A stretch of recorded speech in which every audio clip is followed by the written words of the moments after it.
Le yacht de Bernard Arnault s'appelle le Symphonie. Le milliardaire est discret. La visite de son yacht donne une petite idée de son train de vie. En 2015, quand le Symphonie sort de son chantier aux Pays-Bas, c'est l'un des plus grands au monde. 101 mètres de long, un héliport, une piscine avec fond transparent, un practice de golf, 8 chambres, sans oublier un piano à queue dans la salle de réception. Le navire peut accueillir 20 invités. Son prix est estimé à 130 millions d'euros. Pour sa première traversée, le bateau a mis le cap sur l'île de Malte, en Méditerranée.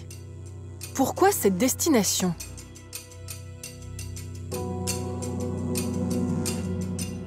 Malte, c'est l'un des 28 États membres de l'Union européenne. 400 000 habitants et 4 500 yachts. Nous avons rendez-vous avec une femme qui en sait long sur ses embarcations luxueuses, Caroline Navarro. Elle est manager de la plus grande marina de l'île. Y a-t-il beaucoup de yachts de plus de 100 mètres ici? Il n'y en a pas beaucoup, mais il y en a de plus en plus. Comment l'expliquez-vous? J'imagine qu'on veut toujours en avoir un plus grand que son voisin.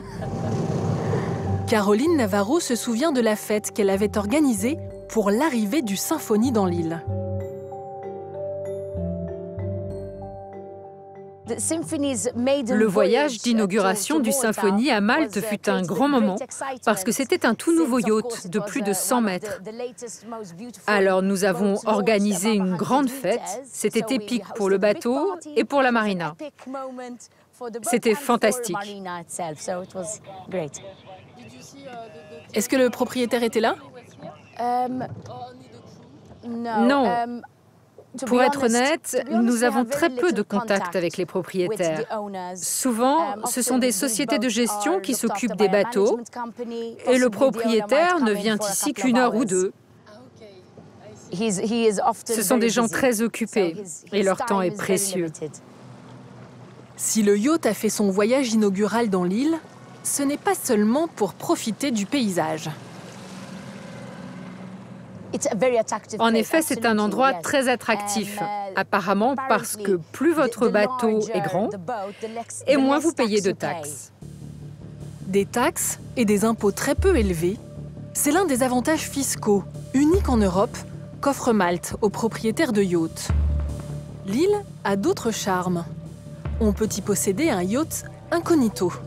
Il suffit de créer sur place une société de gestion du navire. Ce journaliste maltais a fait partie de l'équipe des Malta Files en mai 2017. Des révélations parues dans la presse sur les secrets de l'évasion fiscale sur l'île. Avec ce type de société, le véritable propriétaire est caché derrière une personne recrutée pour ça. Un comptable, un réviseur, un consultant ou un avocat. Et ça peut être très difficile de savoir qui est le réel propriétaire. Malte appartient à ce système de kleptocratie mondiale. Malte aide les riches, l'élite mondiale, à faire des économies sur leurs impôts. Et elle permet de se cacher derrière des hommes de paille. Et ça fait partie de ce jeu pour garder les choses secrètes. Pour le Symphonie, nous avons retrouvé la trace de cette société dans les registres du fabricant du yacht. Elle s'appelle Sonata Yachting Limited. Elle est bien basée à Malte. Nous retrouvons aussi le nom de l'avocat qui a créé cette société. Après un mois de discussion, il accepte de nous rencontrer.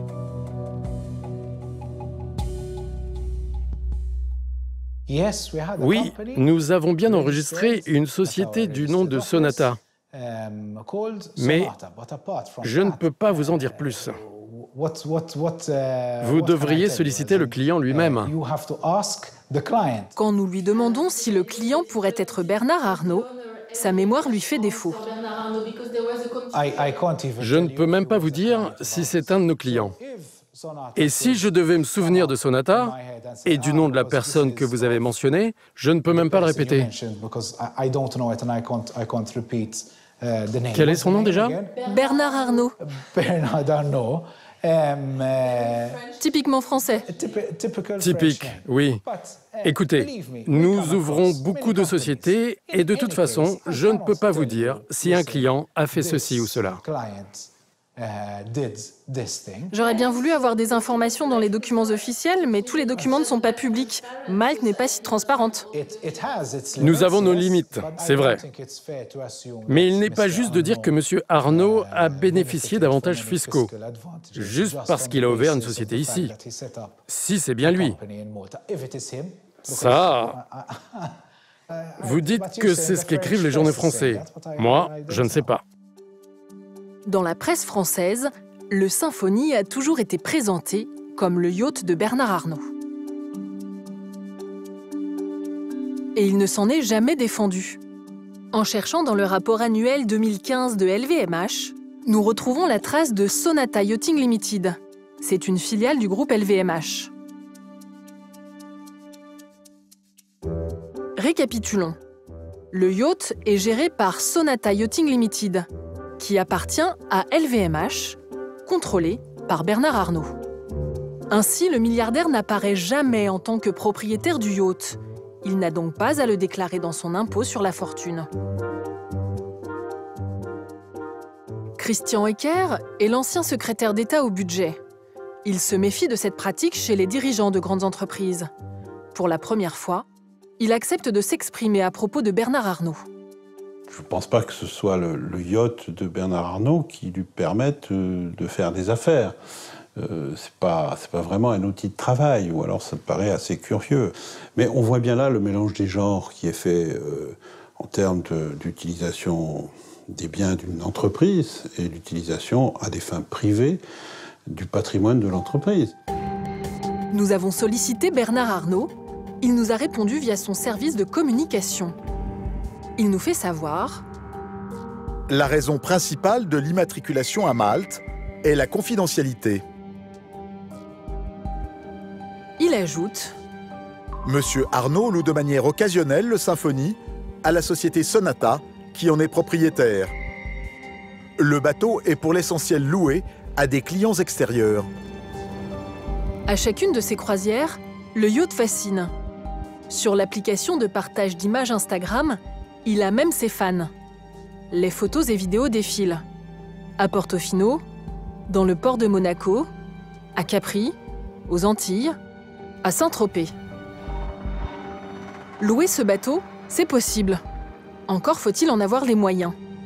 Nous appelons la société qui gère la location du bateau. C'est aussi une filiale du groupe LVMH. Oui, le Symphony est bien à louer.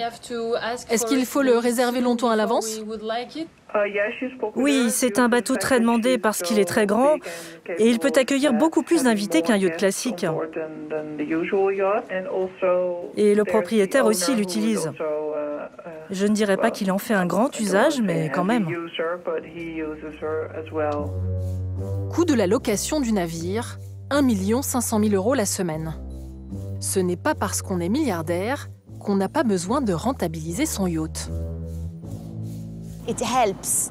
Ça aide de louer son bateau parce qu'il y a tellement de frais. Ça permet de financer ces frais de façon considérable, oui. Essence, assurance, équipage, réparation.